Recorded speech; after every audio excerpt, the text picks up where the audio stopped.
Yang kedua, halqatur ridwan. Halqatur ridwan.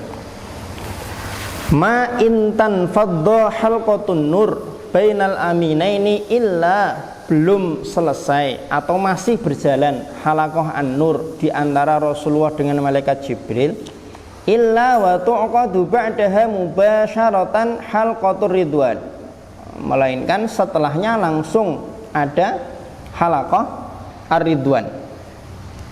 Kenapa dinamakan dengan halaqah ar-ridwan? Antum bisa lihat di footnote itu, ikhtiyaru tasmiyatiha birridwan ma'khudun min qoulihi ta'ala radhiyallahu anhum wa radu an. Karena para sahabat itu kan titelnya kan radhiyallahu anhum wa radu an. Siapa pesertanya? Bainan Nabi sallallahu alaihi wasallam wa ashabihi, Rasulullah dengan para sahabat. Amalan bi amrillahi azza wa jalla, ya ayyuhar rasulu balligh ma unzila ilaika mir rabbik wa illam taf'al fama ballaghta risalatah.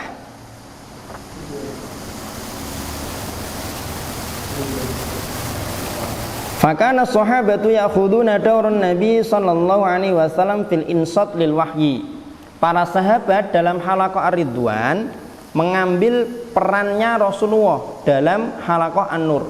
Kalau dalam halaqah an-nur kan malaikat Jibril menyampaikan, Rasulullah menyimak dan mendengarkan. Kalau dalam halaqah ar-ridwan, Rasulullah menyampaikan, para sahabat gantian yang mendengarkan dengan seksama. Wa ya'khudhu sallallahu alaihi wasallam dawra Jibril fi talqinihim ma nuzila ilaihi minallahi subhanahu wa ta'ala. Rasulullah menyampaikan kepada para sahabat apa yang beliau terima dari malaikat Jibril, ditalkinkan oleh Rasulullah kepada para sahabat. Di mana lokasinya? Wa kanat darul Arqam bin Abil Arqam min ulal amakin allati tasharrafat bihadal fadl. Lokasi yang pertama kali dijadikan atau menjadi tempat pelaksanaan halaqah ar-ridwan adalah rumahnya Al-Arqam bin Abil Arqam. Nah, halaqatur ridwan ini dibagi menjadi dua fase, sebagaimana fase kehidupannya Rasulullah sallallahu alaihi wasallam, yaitu Makkiyah dan Madaniyah.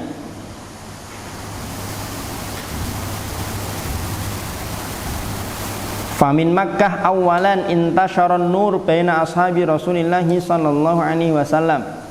Dari Mekah mula-mula cahaya ini menyebar di antara para sahabat Rasulullah. Wa tafiqu yatalaqawna al-Qur'an min fi Rasulillahi sallallahu alaihi wasallam. Para sahabat menerima Al-Qur'an langsung dari lisannya Rasulullah sallallahu alaihi wasallam. Yaktubuna fis suhuf, menulis di lembaran-lembaran. Wa yahfazunahu fis sudur, menghafalkannya di dalam dada. Fakana min kuttabil wahyi, di antara para pencatat wahyu Muawiyah, Zaid bin Thabit radhiyallahu anhuma. Ini yang menulis di suhuf. Wa kana min hufadhis sudur, yang menghafalkan di dalam dada, dalam ingatan, Ibnu Mas'udin radhiyallahu anhu, di mana beliau sendiri mengatakan, akhadtu min fi Rasulillahi sallallahu alaihi wasallam sab'ina suratan. Aku mengambil langsung dari lisannya Rasulullah 70 surat. La yunazi'uni fiha ahadun, tidak ada seorang pun yang bisa menyelisih saya atau menentang saya terkait dengan 70 surat tersebut. Sahabat Ibnu Mas'ud radhiyallahu anhu.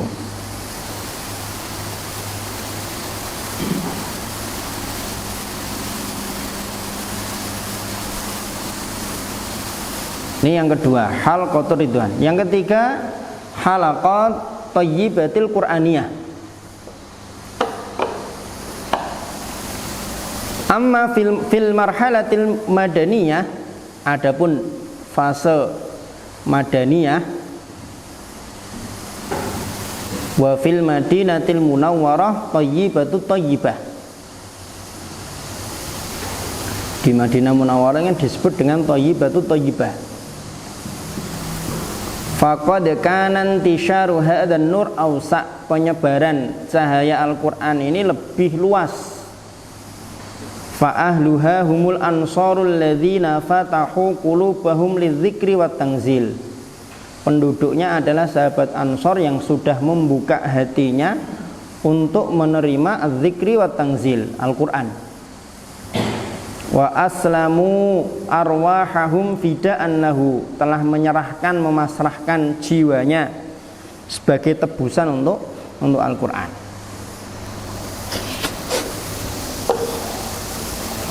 Walaqad kana awwalu safirin lin nabi sallallahu alaihi wasallam bil Qur'anil Karim ilaiha Mus'ab bin Umair. Mus'ab bin Umair. Utusan pertama kali Rasulullah membawa Al-Qur'anul Karim ke Madinah adalah Mus'ab bin Umair radhiyallahu anhu. Beliau dipilih beberapa saat sebelum Rasulullah hijrah, kan gitu. Jadi Rasulullah itu kan hijrah tahun ke-13. Sejak tahun 10 kan sudah ada orang Yasrib yang menemui Rasulullah Shallallahu Alaihi Wasallam, kan gitu. Setelah itu terjadi Bai'ah Aqabah 1, terjadi Bai'ah Aqabah 2, kemudian hijrah, kan gitu. Nah, Mus'ab bin Umair ini diutus oleh Rasulullah ke Madinah sebelum Rasulullah hijrah ke sana. Di sanalah Mus'ab bin Umair ini mengajarkan agama Allah kepada penduduk Yasrib, penduduk Madinah.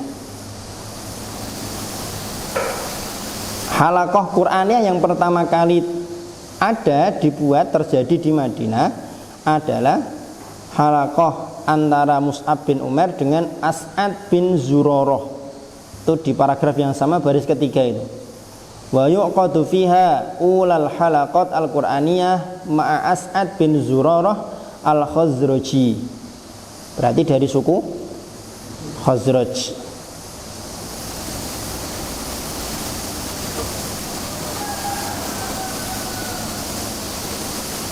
Taliyan 'alan nasi ma ma'ahu min kitabi rabbih hatta summiya inda aliha bil muqri, sampai akhirnya kemudian disebutlah sebagai muqri.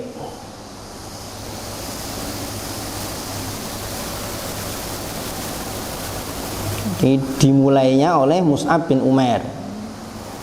Kemudian cahaya Al-Qur'an menjadi lebih luas lagi, tersebar lagi ketika Rasulullah SAW datang ke Madinah. Kemudian diampu sendiri langsung oleh Rasulullah SAW.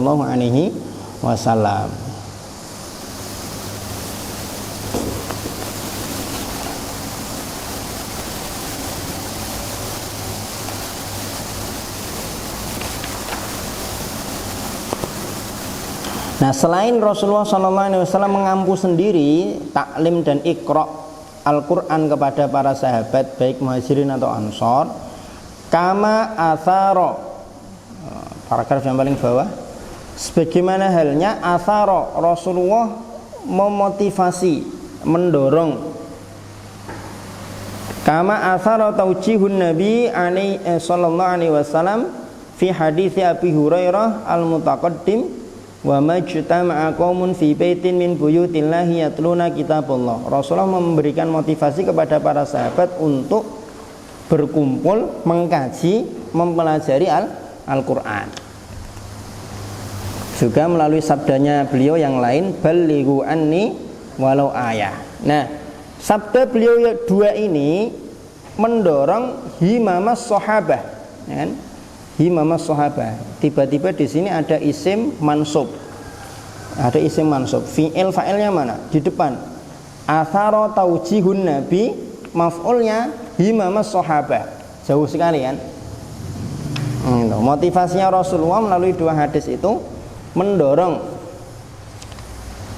semangat para sahabat, wa syahada, merangsang atau mengasah azaimahum, azam mereka para sahabat, fil musara'ati ila kisabi hadzal khair wa nashrih, untuk bersegera mendapatkan kebaikan ini dan menyebarkannya. Akhirnya kemudian para sahabat saling membuat halaqah, saling mengajarkan Al-Quran satu kepada yang lain. Wamtala'a masjidu Rasulillah sallallahu alaihi wasallam bihalqatil iqra. Penuhlah akhirnya masjidnya Rasulullah dengan halaqat iqra. Halaqah Al-Quran, pengajaran Al-Quran. Yaftatihuhan nabiyyu wa yushrifu ala ikhtiyari jillati ashabihi litawalliha. Dibuka oleh Rasulullah, dibimbing oleh beliau untuk dipilihkan sebelumnya para sahabat yang mulia, yang pilihan untuk mengampu halaqah-halaqah tersebut.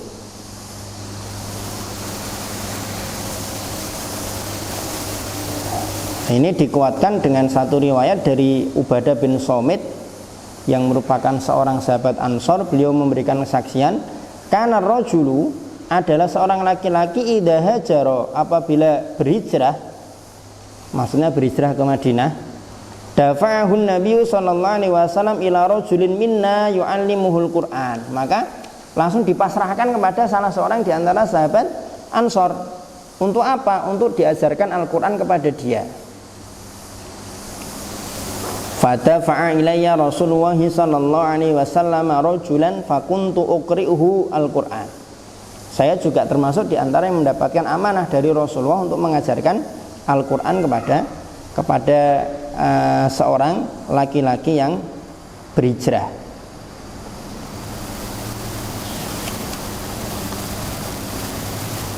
Ada juga Ahlus Suffah di Madinah yang juga merupakan bagian dari halaqah Al-Quran. Paragraf terakhir dari halaman 26, walaka anta takhayyal. Walaka anta takhayyal, kamu boleh menghayal, kamu boleh membayangkan, kata beliau rahimahullah. Kam kana adatul muhajirin min ashabin Nabi sallallahu alaihi wasallam. Berapa banyak jumlah sahabat muhajirin dari kalangan sahabat Rasulullah sallallahu alaihi wasallam. Wa kaifa kana dhajjatul masjid bi tilawatil Qur'anil Karim, dan sebanyak jumlah para sahabat yang berhijrah ke Madinah, maka sebanyak itu pula adanya halaqah Al-Quran di masjidnya Rasulullah sallallahu alaihi wasallam.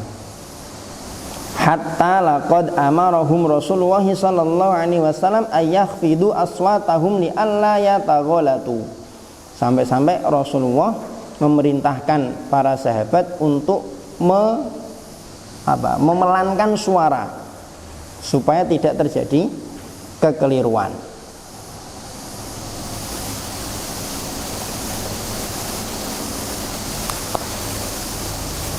Begitu, itu seterusnya tambahan-tambahan keterangan terkait dengan halaqah yang ada di Madinah.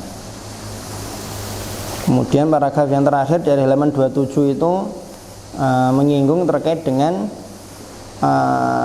tilawah Al-Quran yang merdu dan indah oleh sahabat Salim, maulanya Abu Hudzaifah. Sampai-sampai Rasulullah kemudian memuji beliau, hadza Salim maula Abi Hudzaifah, alhamdulillahilladzi ja'ala fi ummati mithla hadza. Karena saking indahnya bacaan Al-Qur'annya Salim maula Abi Hudzaifah.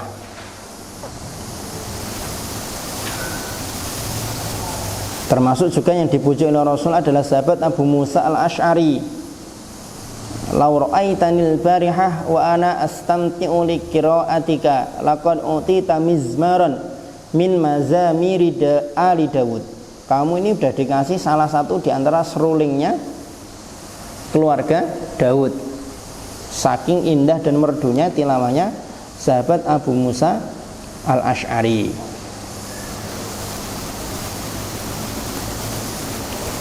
Di antara dalil lain yang menunjukkan bahwa halaqah Al-Quran yang ada di Madinah ini begitu pesat perkembangannya adalah apa?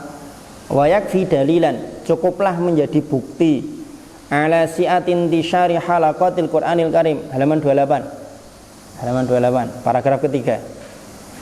Ini kalau nggak disingkat-singkat gini nanti nggak selesai soalnya. Maafan ya. Insya Allah inti-intinya dapat lah insya Allah.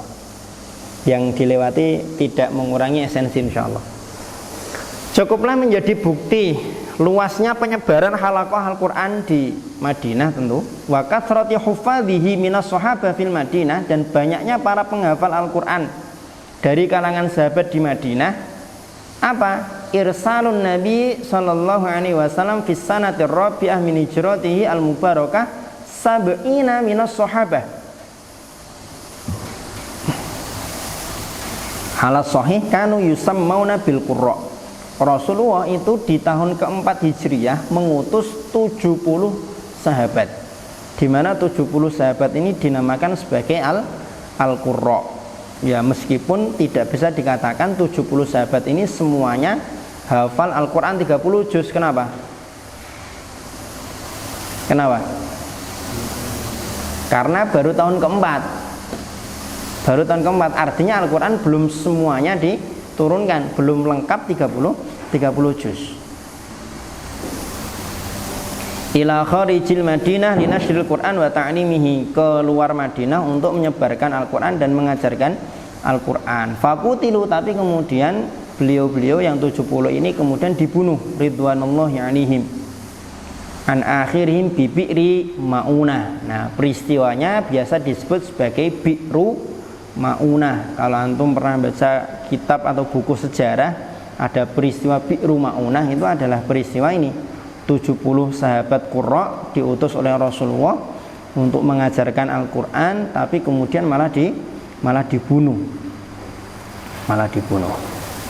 Sampai-sampai Rasulullah melakukan kunut sebelum rukuk selama satu bulan. Kunutnya sebelum rukuk. Nah, ini mungkin yang dijadikan sebagai dalil mazhab Maliki. Jadi mazhab Maliki itu kalau rukuknya kalau kunutnya sebelum rukuk. Kalau mazhab Syafi'i kan kunutnya setelah rukuk sebelum sujud. Ini itu setelah membaca doa i'tidal. Wa qad awrada al-Bukhari fi sahihi, ini penting, sab'atan minal huffat ala ahdin Nabi sallallahu alaihi wasallam hum. Ada 7 sahabat yang dikatakan sebagai huffat. Ini versinya Imam Bukhari. Di masa Rasulullah, yang pertama adalah Abdullah bin Mas'ud. Yang kedua Salim maula Abi Hudzaifah. Antum kasih angka. Yang ketiga Mu'ad bin Jabal. Yang keempat Ubay bin Ka'ab. Yang kelima Zaid bin Thabit. Yang keenam Abu Zaid bin Sakan. Yang ketujuh Abu Darda radhiyallahu anhum jami'a. Tapi pembatasan Imam Bukhari pada 7 nama ini tidak kemudian ya hanya 7 ini. Tapi selain daripada 7 ini ada juga sahabat yang mengumpulkan atau menghafalkan Al-Quran. Karena para sahabat itu kan jumlahnya banyak. Jumlahnya banyak. Nah, ini terbukti ketika perang Yamamah. Perang Yamamah itu perang di masa Abu Bakar melawan Ahlur Riddah. Ada berapa yang terbunuh menjadi syahid dari kalangan Qurra? Sab'umi'ah, itu di paragraf kedua halaman 29. Wa qala al-Qurtubi wa qad qutila yaumal yamamati zaman as-siddiq fi ma qila sab'umi'ah minal qurra. 700 qurra. Makanya kan kemudian Umar bin Khattab mengusulkan supaya Al-Quran ditulis. Itu sejarahnya kan gitu.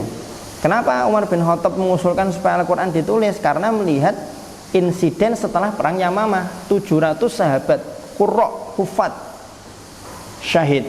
Ini kalau tidak ditulis, kemudian perang lagi, terbunuh lagi, perang lagi, syahid lagi, nanti Al-Quran akan hilang.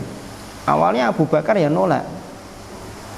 Kowe iki Kanjeng Nabi rak tau nglakoni kaya ngono, ngakon aku gawe kaya ngono. Rasul tuh tidak pernah menuliskan Al-Quran, nggak pernah nyuruh mengumpulkan Al-Quran jadi satu bendel. Kamu kok berani-berani yang nyuruh saya bikin bid'ah kayak gitu, kata Abu Bakar. Tapi kemudian dijelaskan oleh Umar, didesak terus, akhirnya kemudian Abu Bakar menerima. Oh iya benar. Abu Bakar akhirnya kemudian membentuk panitia kan, untuk panitia. Nah, di antara yang ditunjuk jadi panitia kan Zaid bin Thabit. Zaid bin Thabit awalnya juga nggak mau. Gimana? Rasulullah nggak pernah nyuruh kayak gitu. Masa kita melakukan sesuatu yang nggak pernah diperintahkan oleh Rasulullah? Tapi akhirnya didesak terus, disampaikan, dijelaskan.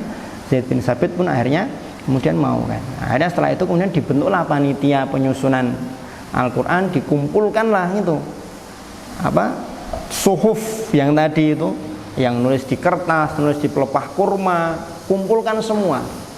Setiap yang dikumpulkan sebelum dicatat harus ada saksinya, harus ada saksinya.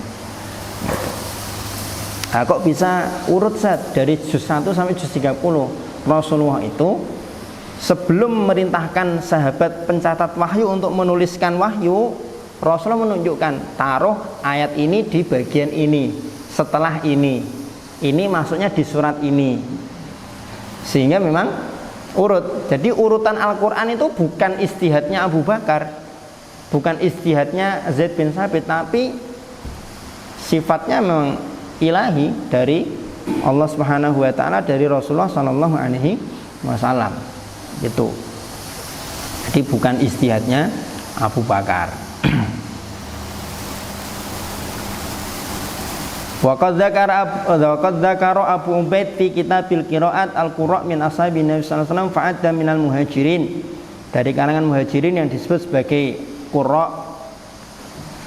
al-khulafa al-arba'ah, khalifah yang 4, Abu Bakar, Umar, Utsman, Ali, Thalhah bin Ubaidillah, Sa'ad bin Abi Waqqas, Ibnu Mas'ud, Hudzaifah, Salim, Abu Hurairah, Abdullah bin Sa'ib, Al-Abadilah atau Al-Abadalah. Siapa itu Al-Abadalah?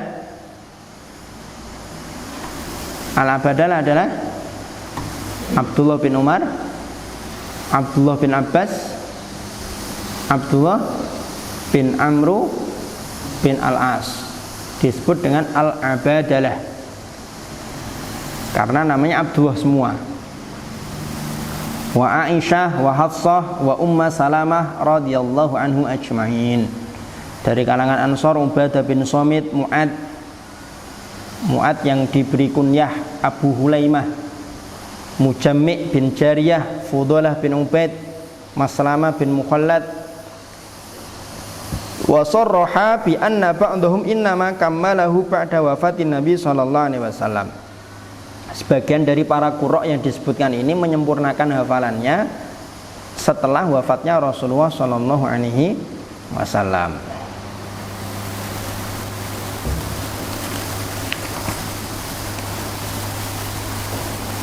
Halaman 30, paragraf pertama.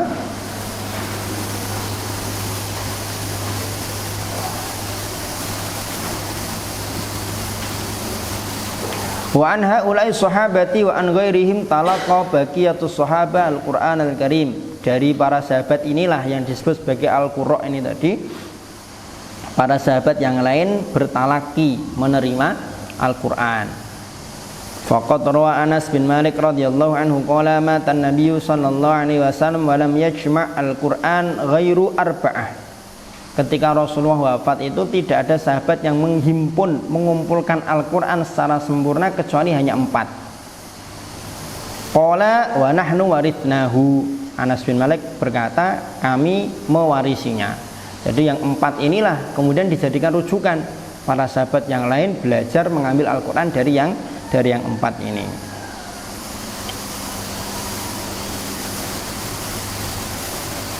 Di antara yang dijadikan sebagai rujukan adalah Ubay radhiyallahu anhu.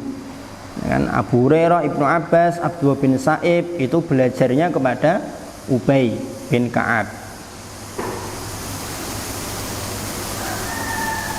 Ibnu Abbas juga mengambil dari Zaid bin Sabit. Itu paragraf setelahnya, wa akhadha Ibnu Abbas an Zaid bin Sabit radhiyallahu anhu. Dan Zaid bin Sabit ini memang terkenal dengan ilmu faraidnya ya, ilmu ilmu faraidnya. Ini kan wa kana Zaidun qad ghalaban nas 'ala thnataini. Zaid itu mengalahkan manusia pada dua hal, Al-Qur'an wal faraid.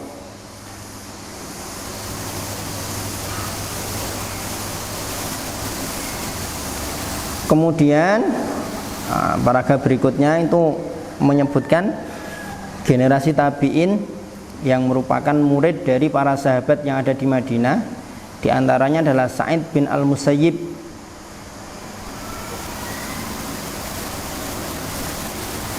kemudian Abu Abdurrahman As-Sulami,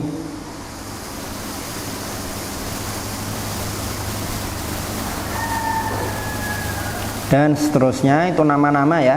Kalau kaitan dengan nama-nama nanti antum bisa baca sendiri. Ini semuanya udah baca ya tadi sebelum masuk ya? Belum. Nah, itu ada nama-nama di situ, ada Alqamah bin Marthad, Abu Abdurrahman As-Sulami, Utsman bin Affan. Itu para tabi'in, para sahabat yang bergelut dengan Al-Quran. Di antara tabi'in juga ada Urwah bin Zubair, adiknya Abdullah bin Zubair. Abdullah bin Zubair bin Awam. Kalau antum pernah dengar Zubair bin Awam, itu bapak dari Abdullah. Zubair bin Awam itu suaminya Asma. Asma itu anaknya Abu Bakar, saudarinya Ibunda Aisyah radhiyallahu anha.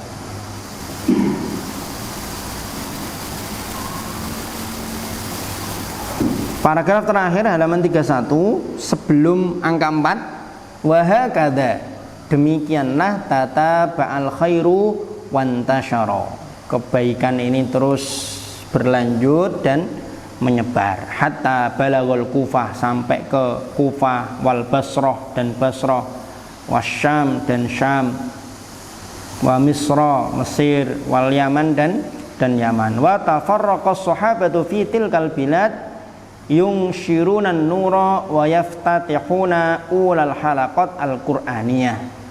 Tuh. Ringkasannya gini berarti. Yang pertama kan halaqat an-nur. Ini Rasulullah dengan malaikat Jibril. Yang kedua, lagi halaqah Ar-Ridwan. Halaqah Ar-Ridwan ini secara umum adalah Rasulullah dengan para sahabat. Dengan para sahabat. Halaqah Ar-Ridwan dibagi dua fase, Makkiyah atau Mekah dan Madinah. Di Mekah penyebarannya sempit,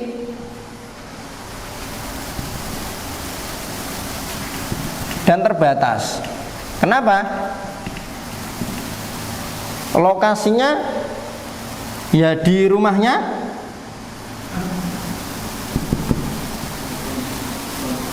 Al-Arqam bin Abil Arqam. Ya meskipun kalau kita cari hari ini sahabat yang namanya Al-Arqam bin Abil Arqam itu mana? Ada nggak biografinya? Nggak ada kan? Itu ada peneliti sejarah yang menyebutkan bahwa penamaan Al-Arqam bin Abil Arqam itu ya semacam kayak gerakan bawah tanah, punya base camp, punya markas tersembunyi, dikasih nama Al-Arqam bin Abil Arqam. Nah itu aslinya tuh rumahnya siapa nggak tahu, nggak terungkap kan, karena biografinya aja nggak ada. Ada yang menyebutkan analisa sejarah seperti itu. Durasinya berarti berapa? Yang Mekah di 13 tahun ya, sesuai dengan ini ya kan? Ini terus tadi yang Mekah itu apa lagi ya? Nah itu. Kemudian yang ketiga secara spesifik yang di Yang di Madinah, halaqah thayyibatil Qur'aniyah. Ini di Madinah. Ini berkembang pesat.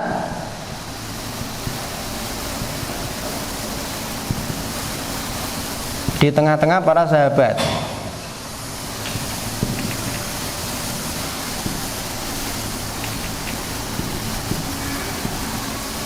Buktinya apa? Buktinya dua berarti ya. Satu, peristiwa Bi'ru Ma'unah, 70 qurra syahid dibunuh. Yang kedua, buktinya adalah perang Yamamah. Berapa? 700 qurra syahid.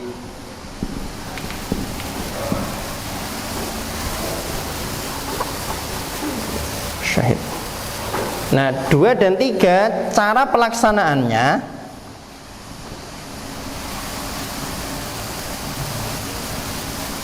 sama seperti Halaqah An-Nur, cuma Rasulullah menjadi mu'alim,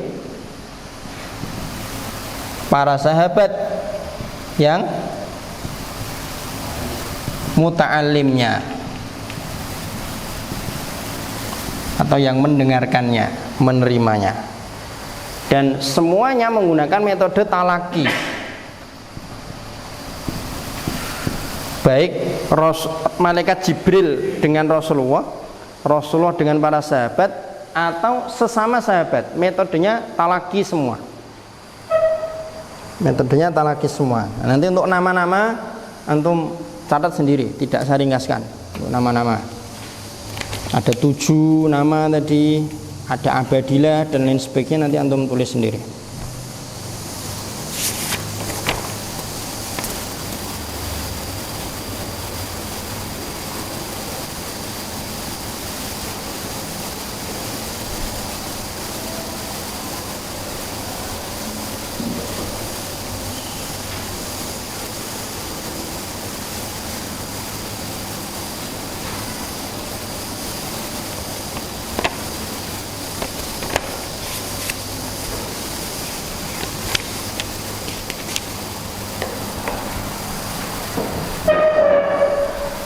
Nah, setelah 3 fase ini, fasenya Rasulullah dengan malaikat Jibril yang berjalan sama bareng dengan Rasulullah dengan para sahabat, Rasulullah wafat, beralih kepemimpinan ke Abu Bakar. Abu Bakar yang masa kekhalifahan 2 tahun sekian bulan itu fokus untuk mengkondisikan Hijaz, Mekah, Madinah dan sekitarnya. Ketika sudah kondusif, Abu Bakar meninggal, kemudian Umar bin Khattab diangkat menjadi khalifah. Disitulah kemudian halaqah Al-Qur'aniyah menyebar ke berbagai daerah.